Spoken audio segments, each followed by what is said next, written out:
Now we're going to go into the A player test. Now this is one of the big This is fun. steps in the, yeah, it's a lot of fun. And it's the step that really started to create that trial by fire name. This is the one where we want to turn up the heat, where we want to build a little bit of pressure. When you can build some pressure within an interview step, it doesn't necessarily have to be in the whole interview. If you want to, great. I love that. But within a step, build up the pressure. Because when you build up the pressure, you're going to get a more accurate representation of who someone is. When people are comfortable, they can keep the facade in the front up as they're trying to give you the right answer to the question that you're asking, because they want you to like them and they want a job offer.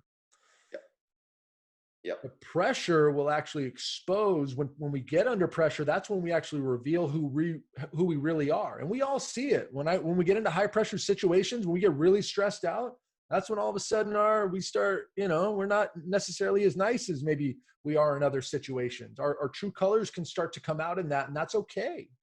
We want to understand who it is that we're looking at. We want to understand who it is that's sitting right in front of us, but we've got to do the job to create the environment to figure that out. Because again, this whole interview game is basically a test-taking process, and that is one of the core things that's messing it all up. Am I asking the right questions? Am I giving the right answers? And it's this game where nobody's winning, and we got to try to break out of that as much as we can. All right, the A player test. So there are two qualities that we have seen in every single A player. Now, part of this started from Patrick Lencioni. Again, the author of 5 Dysfunctions of a Team. If you guys haven't picked it up yet, we've talked about it a ton. Pick it up. Please read it. It's a great book. The key that Lencioni had is, hey, when it comes to great team players, if you're trying to build a team of great team players that can work together and really create more, where the sum is, where the total is greater than just the sum of its parts kind of a thing. If you're really trying to build a team that's going to be able to work great together and create even greater things, then you got to make sure that they're team players. And he had 3 criteria for that. And that was really the spawn for this. And as we started digging in and really starting to try to understand, well, what do we see as the 2 qualities in every single A player? Now, they were actually aligned to what he came up with as well. But the 2 qualities that we saw in every A player in the practices that we had worked with were humble and hungry. Definition of humble is having or showing a modest or low estimate of one's own importance. Hungry is high levels of motivation to improve and create more impact. Now, when you have people who are humble enough to be open to growth opportunities and coaching, and you combine it with a passion and a hunger to improve themselves in their craft and in their role, then you have someone who is already an A player most likely. And if they're not an A player, what we have found is they can easily be molded into your definition of an A player. Because again, they're open to the coaching. They're open to the feedback. They want to grow. And because they're open to it and they have a high level of motivation and passion to actually execute and implement and take that feedback as part of the improvement and start to see growth, then that's where you get to a point where you're starting to build a team with a common theme. A team that's very open, but a team that's continuing to grow. Now, if you're saying to yourself, well, you know what, my practice, I'm at the point where this is really a lifestyle practice. I'm not trying to grow. I don't want to bring hungry people into this thing because then they're going to be frustrated because I'm not trying to take it to 4 million or, whatever the case is.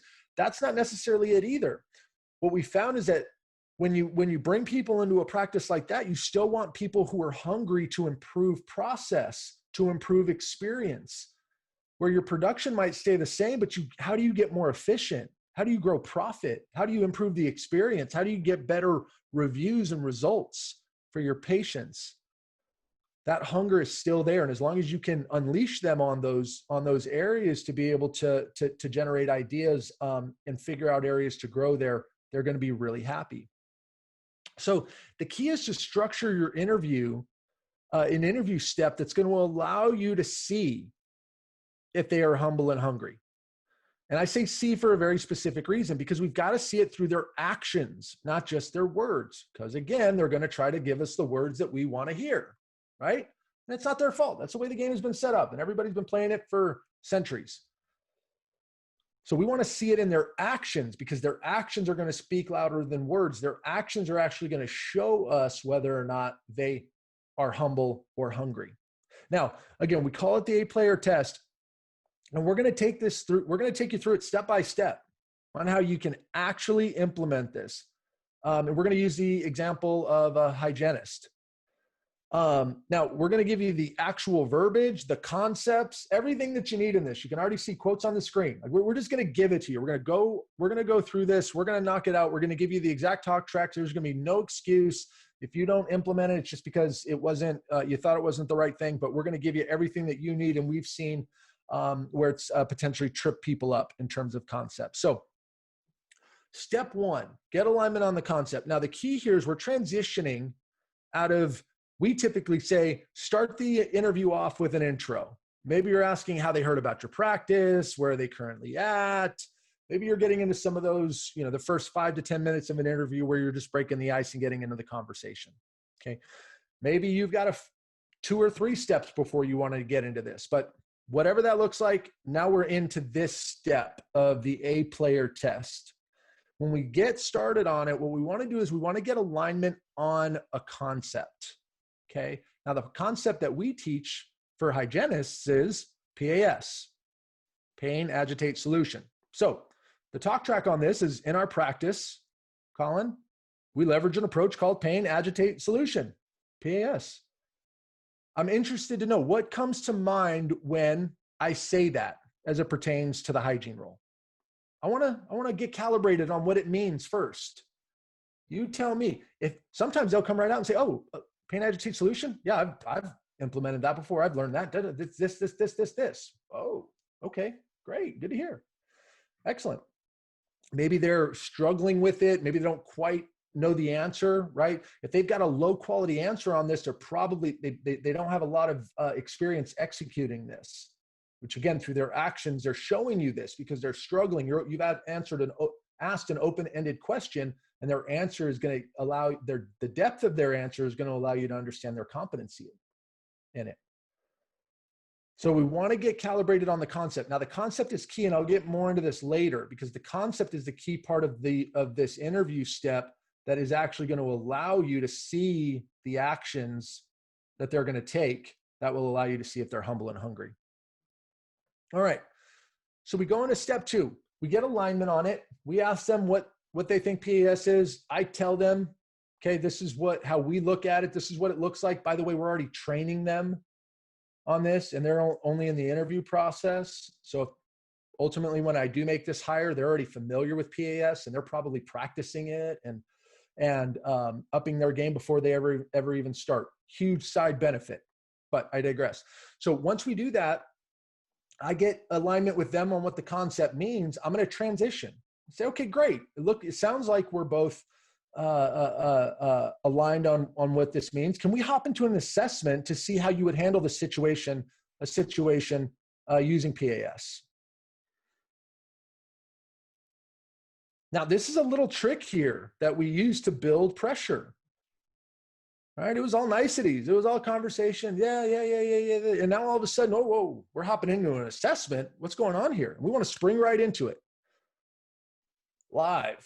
We're gonna role play this out. We're gonna do this just like it would be happening in the practice if a patient was in here. There's no warning. We're not saying, hey, when you come in for this interview, be ready. We're gonna do this with you. None of that. We're gonna spring it on them because we want to start to build up the pressure by bringing them into a step that they are not quite ready for with a quick transition.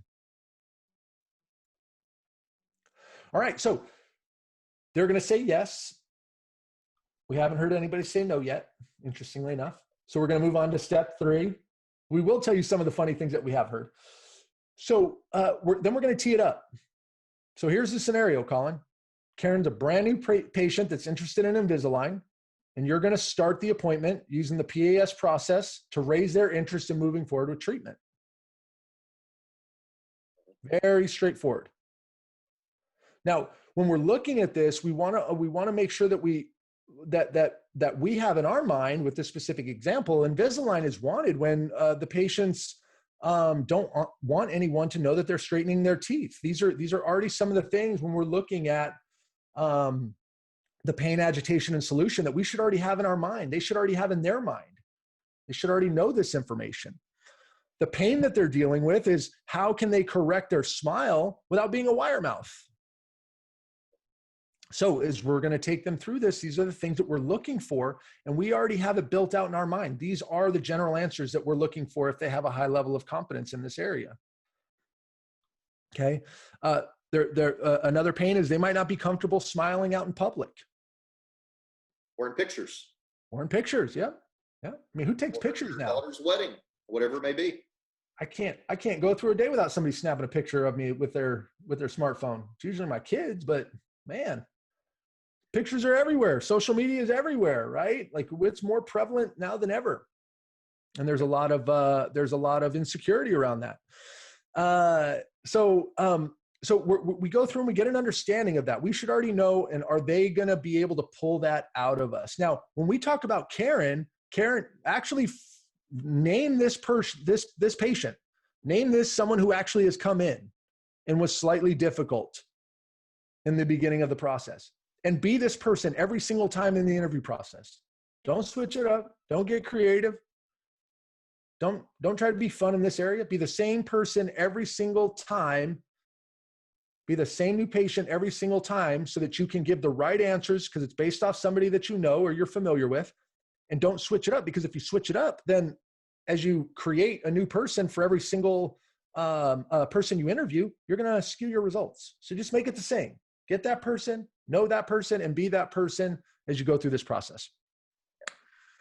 Now, the agitation is, are they going to ask questions like, well, tell me what you don't like about your smile? Exactly. So they're agitating that pain if they're doing that. Why are you worried about being a wire mouth? What's going on there? Why haven't you ever gotten this fixed before?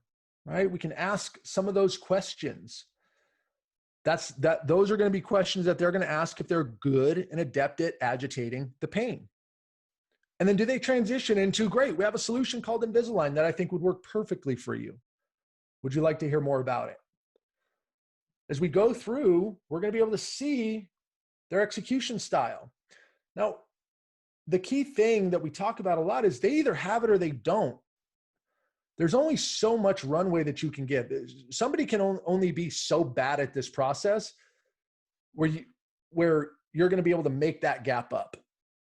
On a scale of 1 to 10, if they're an 8 or a 9, you can get them to a 10. But if they're a 4 or 5 and you think you're going to get them to a 10, that is too much runway. And you're not going to be able, too much runway needed, and this plane's never going to get off the ground. So you need to make sure that you're accurately assessing the skill sets and understanding what you're getting from people and making sure that they're close enough. And they don't have to be perfect, but they have to be close enough so you can train them up and get them there relatively quickly so that they can produce at the level that the practice needs them to produce at. Yep. Okay, so we go through the assessment, we go through the role play, they go through and we execute on it. And step number 4 is we want to evaluate it. How did they do? On a scale of 1 to 10, how do you think you did and why? We want both of those answered. Now, if I thought they were a 6 and they come in and they say they're a 9, that's great. It's a great way for me to be able to say, interesting. Their competency in this area is probably pretty low because they don't understand it deep enough to know that they're a 6 and they're thinking they did really good. Now, if you think they did great, they're an 8 and they come in, oh, I did terrible. And I'm a 6, a 5, that was awful. Well, man, now maybe you know somebody that's either really good in that area or it's someone that's just really hard on themselves all the time. And they're a dominator of themselves. Again, but good information for you to be able to get. Now, here's a transition. This is where the heat gets turned up to the next level coming out of this. They give you the answer. Then we move on to step 5. Okay, great. Can I give you some coaching on how you did? Now, this is the key thing. How many times have we hired someone in our practice, and we start to spend time with them and we're coaching them, and then we turn around the next day or the next week and we find out that they're not doing it the way that we asked them to. Any time that you're spending, like Colin said before, any time that you're spending with them is valuable time. So you want to make sure that they are humble enough to receive your coaching and hungry enough to be able to take it, internalize it, and go implement it. So this is where we're going to get into coaching. We're really going to make sure that we have someone, and we're going to see through their actions whether or not they are humble and hungry. So I'm going to lean in and I'm going to give them coaching. And that coaching is going to be a little bit harder, just a little bit harder than I normally would if they were on my team. Again, the reason why is the key thing is when you set that expectation with them and then they come in and you give them normal coaching, they're like, oh, that was a breeze. That was great. But when you're a softie on the coaching in the interview, or you're a softie in the interview in general, and they come in and they do something wrong and they see you get upset, it's a shock. So let's reverse that. Okay. So we want to lean in and we want to be just a little bit harder. We want to watch how they respond to our coaching.